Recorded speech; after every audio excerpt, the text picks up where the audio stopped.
हाय बहनों, नमस्ते, प्रणाम, राधे राधे। स्वागत है हमारे यूट्यूब चैनल में आप सभी का। मैं आपकी कुसुम आप सबके बीच लेकर के आई हूँ बहुत ही प्यारा मज़ेदार कहरवा नाच गीत सुनिएगा। कमेंट बॉक्स में कमेंट करके ज़रूर बताइएगा वीडियो कैसा लगा।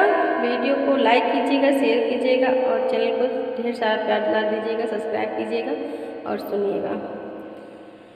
भर पानिया न जा बाई जमुना